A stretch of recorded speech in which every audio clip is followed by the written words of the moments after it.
Hello and good day. I'm Ian Ardiente, and this is NBN's coverage of the U.S. presidential elections from the Pinoy perspective. Senator Barack Obama lays out a case for sweeping political change across America as he speaks to thousands at the Invesco Open Field Stadium in Denver. It is symbolic in two ways. The venue, Colorado's Rocky Mountain High, is a fitting backdrop to lofty ideals and dreams. The date, 45 years since civil rights leader Martin Luther King Jr. spelled out his dream of a future where blacks and whites would coexist as equals, and declared in a historic speech on August 28, 1963, "One day, this nation will rise up and live out the true meaning of its creed. We hold these truths to be self-evident, that all men are created equal." Let's now listen in to Senator Obama's nomination speech. All my fellow citizens of this great nation, with profound gratitude and great humility, I accept your nomination for presidency of the United States.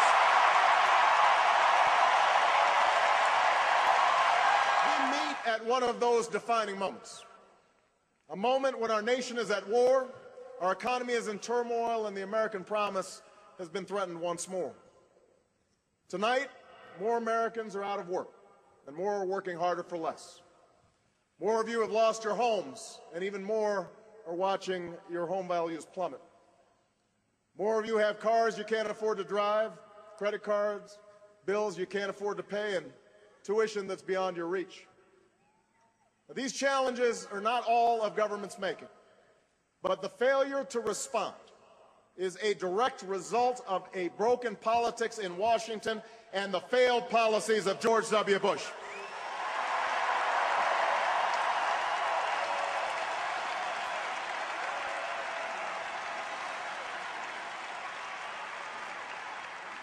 America, we are better than these last 8 years. We are a better country than this.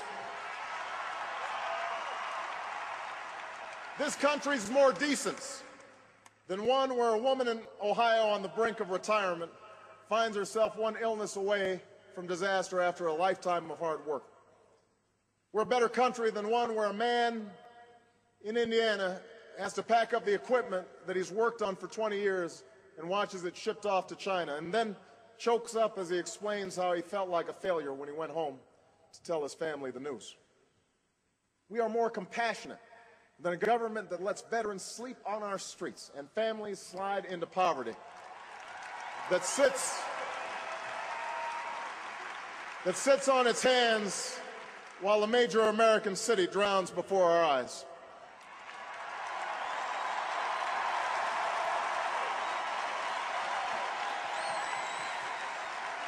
Tonight I say to the people of America, to Democrats and Republicans and independents across this great land, enough.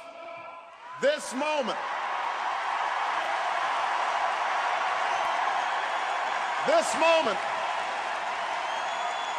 this election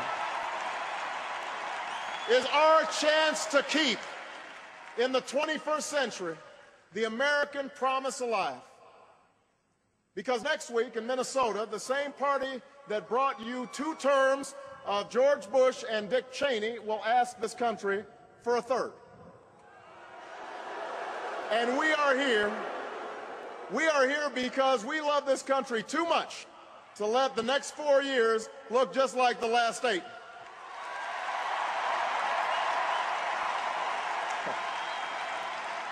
On November 4th, we must stand up and say 8 is enough. Let me spell out exactly what that change would mean if I am president. Change means a tax code that doesn't reward the lobbyists who wrote it, but the American workers and small businesses who deserve it. You know, unlike John McCain, I will stop giving tax breaks to companies that ship jobs overseas. And I will start giving them to companies that create good jobs right here in America.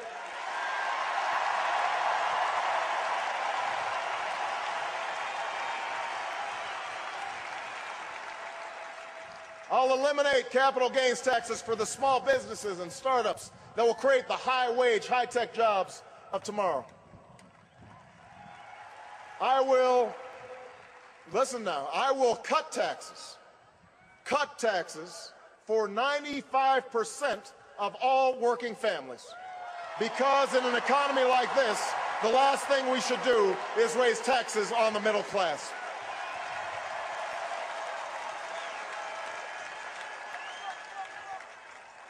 And for the sake of our economy, our security, and the future of our planet, I will set a clear goal as president. In 10 years, we will finally end our dependence on oil from the Middle East.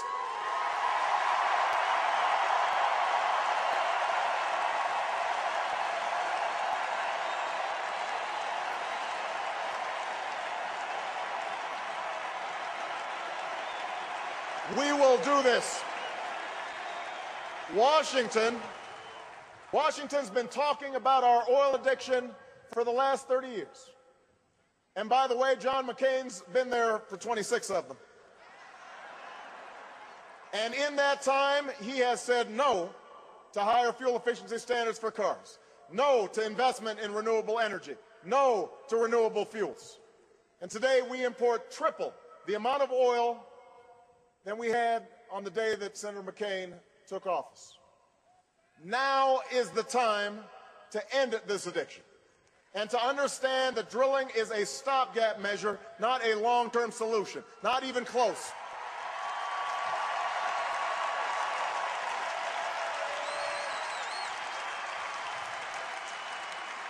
As president, I will tap our natural gas reserves, invest in clean coal technology, and find ways to safely harness nuclear power. I'll help our auto companies retool so that the fuel-efficient cars of the future are built right here in America.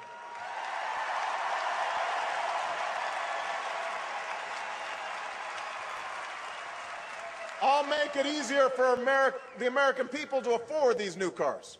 And I'll invest $150 billion over the next decade in affordable, renewable sources of energy, wind power and solar power, and the next generation of biofuels, an investment that will lead to new industries and 5 million new jobs that pay well and can't be outsourced.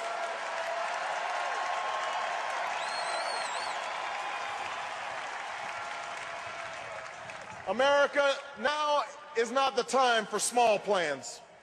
Now is the time to finally meet our moral obligation to provide every child a world-class education, because it will take nothing less to compete in the global economy. You know, Michelle and I are only here tonight because we were given a chance at an education. And I will not settle for an America where some kids don't have that chance.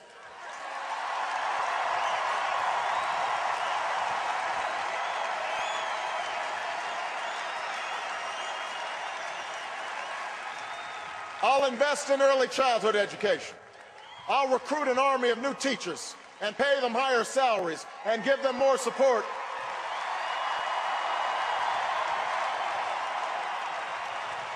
And in exchange, I'll ask for higher standards and more accountability. And we will keep our promise to every young American. If you commit to serving your community or our country, we will make sure you can afford a college education.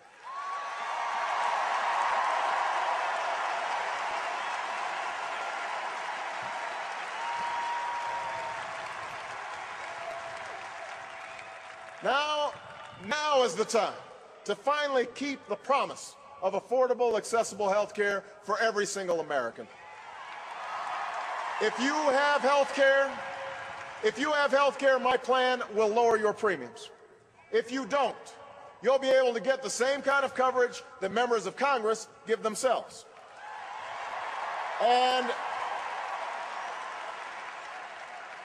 as someone who watched